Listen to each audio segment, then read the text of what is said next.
नमस्कार दोस्तों, अनसुलझी कहानी के एक फ्रेश न्यू एपिसोड में आप सभी का बहुत बहुत स्वागत है। आशा है कि इस बार की कहानियाँ भी आपको अच्छी लग रही होंगी।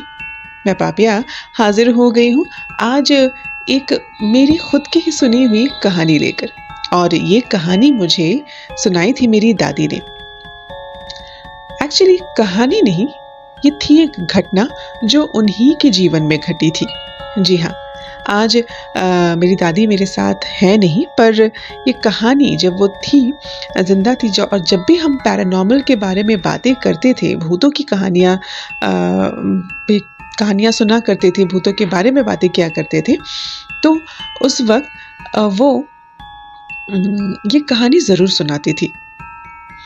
कहानी उस समय की है जब वो काफ़ी छोटी थी, और उससे पहले मैं थोड़ा सा एक बैकग्राउंड बता दूं कि मेरी दादी जो थी, दादी के जो पिताजी थे, वो एक बहुत बड़े कपड़ों की कंपनी में काम किया करते थे, और उनका जो पोस्ट था, मैनेजर का पोस्ट था, और काफ़ी ट्रांसफरेबल जॉब था। मतलब एक जगह ज़्यादा समय तक वो रहे नहीं, उनको इधर उधर ट्रांसफ़र मिलता ही रहता था। तो इसी दौरान वो एक बार पंजाब पहुँचे, तो ऑब्वियस है अच्छे पोस्ट पे थे, मैनेजर थे, तो उनको रहने वहने का घर भी मिलता था वहाँ पे। तो मेरी दादी बचपन में बड़ी बदमाश हुआ करती थी। उन्होंने खुद ही कहा है कि मतलब इतनी बदमाश थी कि उनको संभालना मुश्किल हो जाता था। उनकी बदमाशियों से उनकी माँ परेशान हो जाया करती थी। तो एक दोपहर की बात है, गर्मी की दोपहर थी। दोपहर को खाना वाना खाने के बाद वो सभी रेस्ट ले रहे थे। उनकी माँ ने स्ट्रिक्टली बोल के रखा था कि अभी कुछ भी हो जाए, इस दोपहर में बाहर नहीं जाना है गर्मी में खेलने के लिए। पर दादी थी तो बदमाश, और उनकी माँ जानती भी थी कि वो कुछ ना कुछ करके बाहर ज़रूर निकल जाएंगी।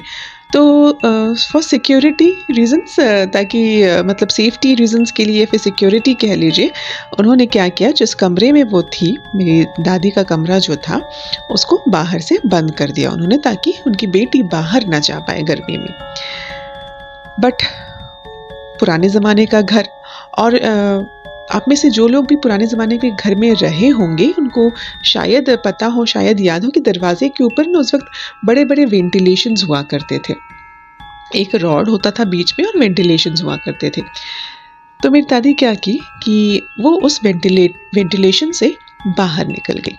बाहर निकलने के बाद बगल में ही उनका एक दोस्त था, उसको लेकर, वज़ पंजाबी था वो लड़का, शी वेंट आउट और खेलने चली गई बाहर। खेलते खेलते उनको ध्यान आया कि भाई क्यों ना, एक कुछ दूरी पर एक फैक्ट्री थी जो कि बहुत पुरानी फैक्ट्री थी, और किसी एक्सीडेंट की वजह से वो फैक्ट्री जल गई थी।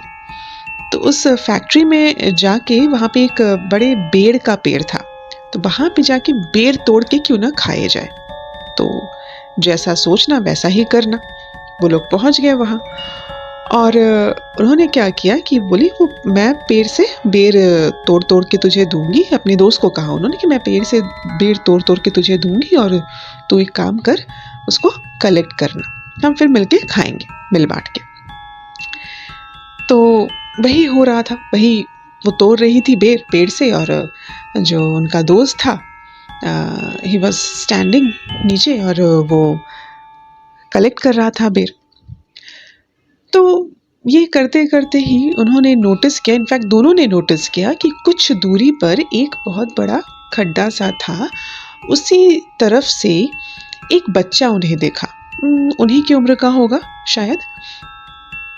वो उन्हें बुला रहा था इशारे करके, अपनी तरफ बुला रहा था, धीरे धीरे बुला रहा। अब क्या हुआ कि शुरू में तो वो लोग थोड़े से असमंजस में पड़ गए कि क्या किया जाए, जाना चाहिए कि नहीं जाना चाहिए। अब बच्चे हैं, दूसरे बच्चे अगर बुलाएंगे तो खेलने तो ऑब्वियसली चले जाएंगे, ये तो हम सभी जानते हैं। तो वो पेड़ के वहाँ से उतर के उस तरफ गए जिस तरफ से वो बच्चा उन्हें बुला रहा था।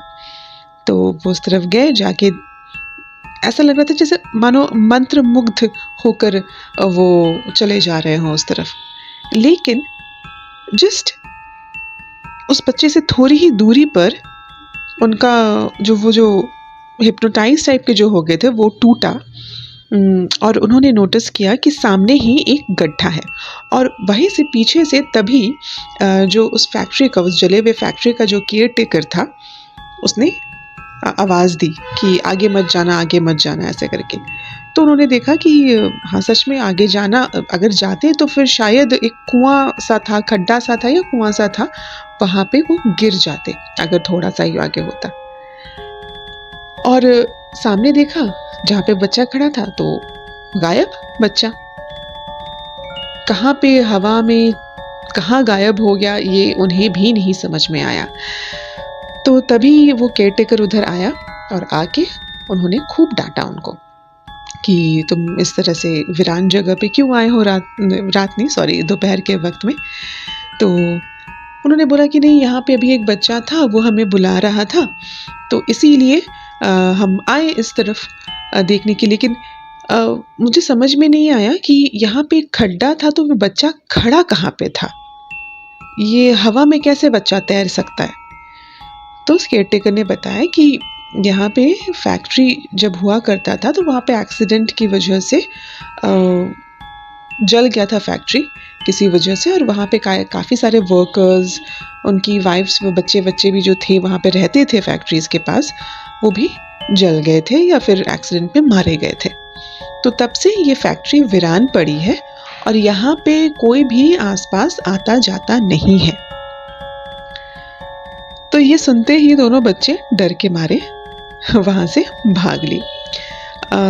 तो कहानी बस यही है, पर कहीं ना कहीं जब भी मैं ये कहानी सुनती हूँ ना, मेरे रोंगटे ज़रूर खड़े हो जाते हैं कि भाई एक बच्चा जो एक गड्ढे के ऊपर खड़ा था वो कैसे हो सकता है। मतलब अगर आप भी इस तरह का कुछ फील करते, कुछ देखते हो कि हाँ बड़े ही अनयूजुअल तरीके से कोई एक इंसान आपको बुला रहा है और आप सामने जाते ही देखते हो कि वो इंसान गायब हो जाता है, तो आपको कैसा महसूस होगा।